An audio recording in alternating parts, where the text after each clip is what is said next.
Bom dia, gente. Sejam bem-vindos. Chegamos de volta ao trabalho, todo mundo? Ou tem alguém aí de folga ainda? Bom, hoje nós estamos no capítulo 6 de Neemias com o tema Pare de se distrair.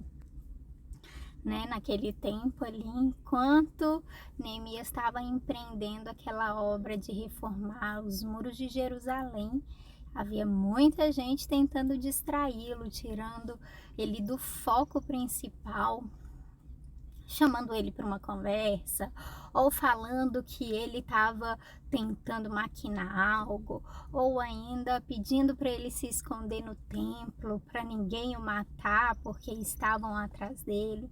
Enfim, inúmeras foram as formas que as pessoas estavam usando, e fazendo artimanhas para tentar distraí-lo, tirá-lo do foco e da direção daquilo que Deus havia colocado no seu coração.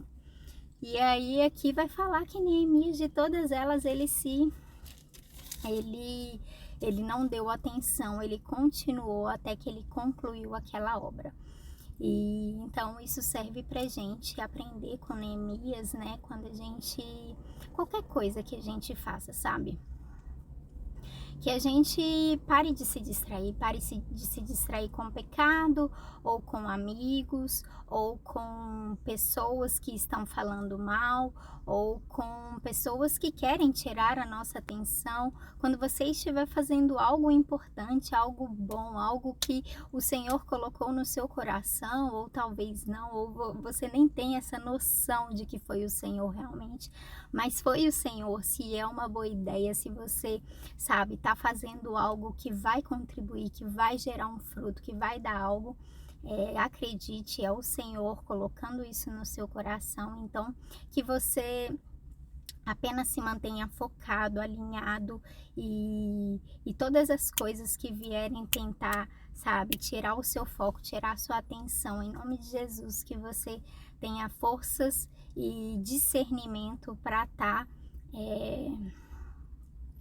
se desvencilhando de todas elas, para estar tirando isso da sua visão, sabe, do seu olhar principal, e que você coloque os olhos no que você está fazendo e esteja ali, sabe, esteja concentrado, esteja inteiro, esteja de corpo e alma em tudo que você fizer, em tudo que você estiver fazendo, seja num trabalho, às vezes no trabalho, quantas vezes, eu detesto perder o foco, tipo, às vezes eu tenho que escrever uns textos, eu tô lá escrevendo e de repente alguém começa a falar e eu vou falar, aí depois eu já tô em outra página, aí depois eu volto, gente, eu tava fazendo isso daqui, nem sei, mas... E assim, é tão ruim porque você não segue uma linha de raciocínio. E não somente escrevendo texto, a mesma coisa serve para se tá falando aqui. Vocês já viram, né? Se entra alguém ou se passa alguma coisa, eu já me distraio e aí... Enfim, então que a gente possa se manter concentrado e direcionado a ponto de não deixar outras coisas, que a gente seja sério e esteja com seriedade em algo que a gente estiver fazendo. Amém? Bom dia, mãe, seja bem-vinda. Então vamos lá, gente, vamos começar orando. Amém, Jesus. Queremos apresentar as nossas vidas, as nossas mentes diante de Ti.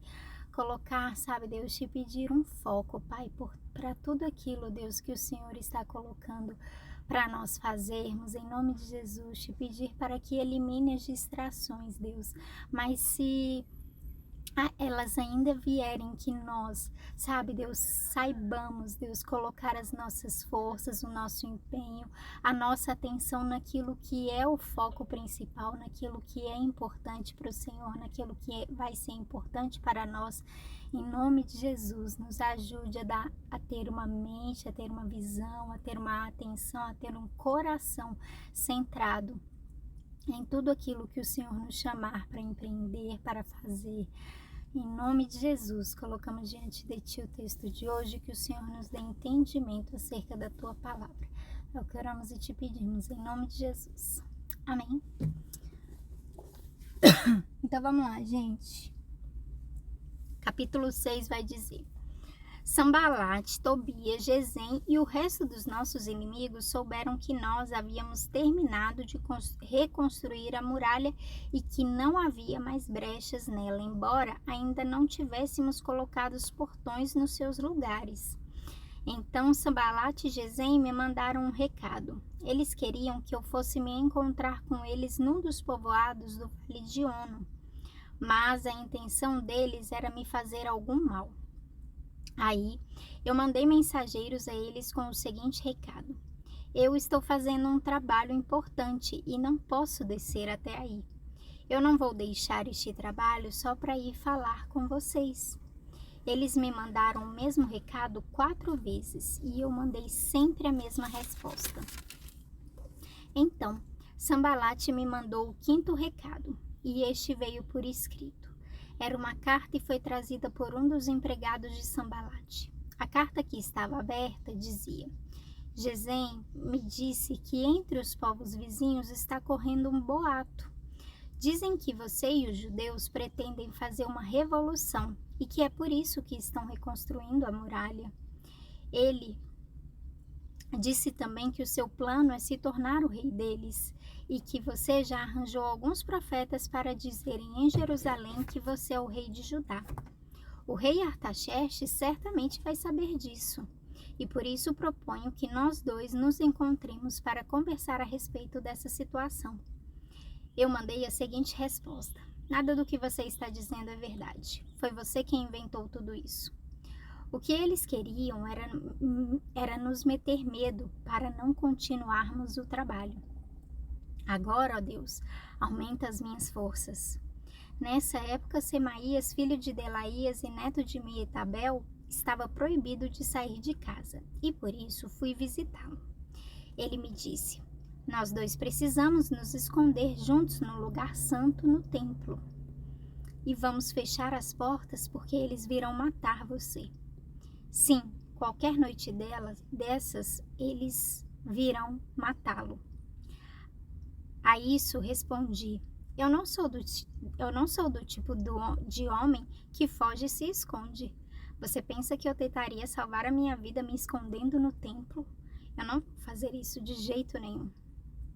Quando eu comecei a pensar nesse assunto, compreendi que Deus não havia falado com Semaías e sim que Tobias e Sanbalate haviam pago a ele para me dar aquele conselho.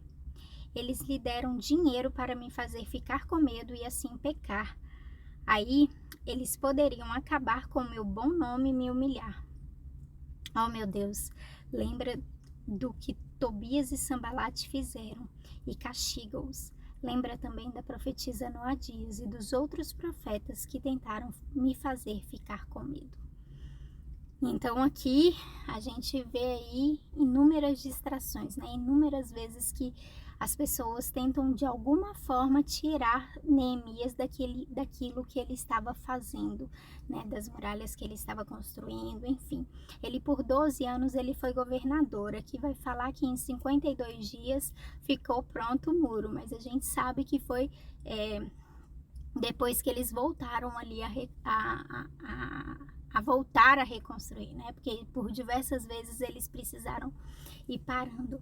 E durante esse tempo, e aí nesse momento, aquele povo, né, aqueles inimigos estavam vendo que cada vez mais ele estava avançando, porque ele estava focado, ele estava determinado a acabar com aquilo. E aí eles começaram, aí eles enlouqueceram e aí eles começaram: não, vem cá que a gente precisa conversar, e chamando por 4 vezes. E ele sempre virando e falando: eu não vou, eu tô aqui, eu tô fazendo uma obra e eu não vou parar para descer para falar com vocês, eu não vou.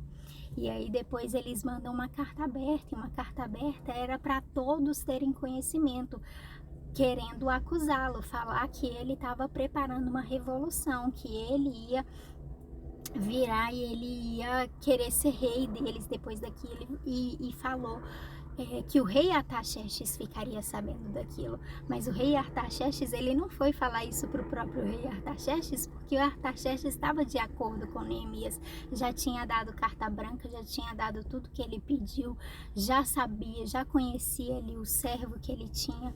E ele estava com total autorização, e Neemias mais uma vez virou e falou: mentira de vocês, vocês estão mentindo, vocês estão tentando me fazer parar essa obra e eu não vou parar, eu vou continuar. Pode falar o que vocês quiserem, espalhem o boato que vocês quiserem. Quantas vezes a gente dá importância e a gente para de fazer algo importante porque estão fofocando da gente, porque estão espalhando boatos de mentira. Cara, não pare, somente continue, somente vai. Cara, você tem consciência tranquila? Você tem coração limpo em relação a isso que você está fazendo? Então, continue, não pare. E aí, por fim, Semaías, um profeta que ele até considerava, foi ele visitar, porque ele estava preso sem poder sair de casa. E aí, esse profeta, essa pessoa que se dizia um amigo, né? Talvez eram chegados, né? Talvez não amigos, mas chegados, pelo menos. Ele virou e ele, mais uma vez, ele aceitou suborno para tentar prejudicar Neemias. E ele virou e ele falou: a gente precisa se esconder no templo. Gente, quem entrava no templo? Só o sacerdote. Naquela época não era permitido que qualquer pessoa entrasse.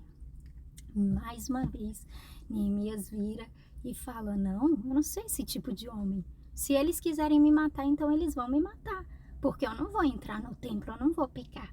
Aí vai dizer que depois Neemias ficou pensando naquilo, e aí ele virou e ele falou: caraca, velho, sabe, Deus deu o entendimento, deu a direção para ele de que o próprio Semaías, aquele que era chegado, amigo, enfim, não sei o que ele era, era um profeta da época até, que ele tinha sido subornado, sabe, para tentar mais uma vez fazê-lo parar.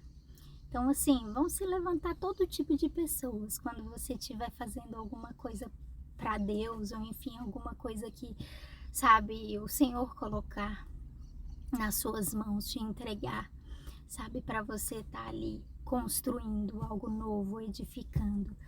E cabe a você entender o propósito, sabe, do Senhor, e cabe a você eliminar as distrações.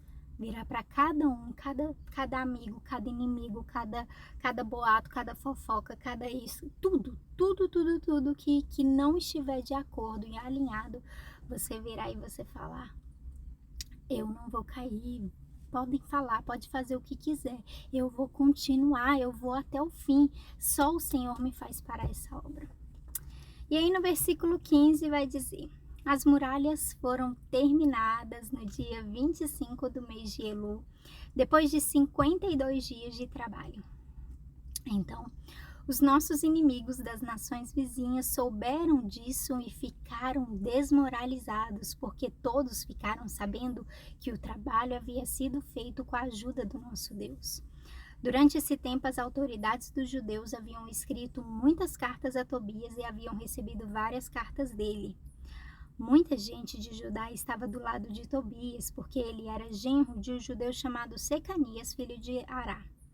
Além disso, seu filho Joanã havia casado com a filha de Mesulã, filho de Berequias. Na minha frente falavam das boas coisas que Tobias havia feito e contavam a ele tudo o que eu dizia. E Tobias continuou a me mandar cartas para ver se conseguia me fazer ficar com medo. Então, Tobias naquela época estava influente ali, porque ele tinha casado com pessoas da alta sociedade, né? Mas e depois de terminado o trabalho, ele continuou a receber ameaças, mas eu acho muito interessante, eu aprendo muito com as orações que Neemias fazia. Ele virava e ele tudo levava para Deus, e ele falava: Deus me dá força, Deus, olha o que está acontecendo comigo, Deus isso, Deus aquilo, Deus, eu não cobrei isso deles, mas eu tô cobrando do Senhor, porque eu sei que o Senhor tem para me pagar, para me abençoar, para me recompensar a despeito de tudo aquilo que essas pessoas fazem e falam para mim. E é isso. E aí o versículo 16 é bem interessante, que vai dizer que os inimigos das nações vizinhas souberam disso e ficaram desmoralizados, porque todos ficaram sabendo que o trabalho havia sido feito com a ajuda do nosso Deus. Aquela não era uma obra que passaria, que acabaria. Aquilo lá não estava sendo feito passageiro. Ah, não, acabou de reconstruir aqui as muralhas, pronto, era sobre isso. Não. Aquilo lá tinha um sentido eterno, um sentido para sempre para Jerusalém. Aquilo lá significava que aquele povo novamente estava entregando o governo para Deus, e eles ficaram desmoralizados. Por quê? Porque sabia que aquilo lá não tinha sido feito por mãos humanas, mas com a ajuda de Deus, com a mão de Deus, com o poder de Deus. Ou seja, quem destrói? Quem destrói uma obra feita por Deus, gente? Ninguém destrói. Ninguém pode acabar. E é isso, e o capítulo 6 ficamos por aqui. E vamos que vamos, né? Beijo, mãe. Obrigada por estar aqui. E é isso. Deus abençoe, gente. Tchau, tchau.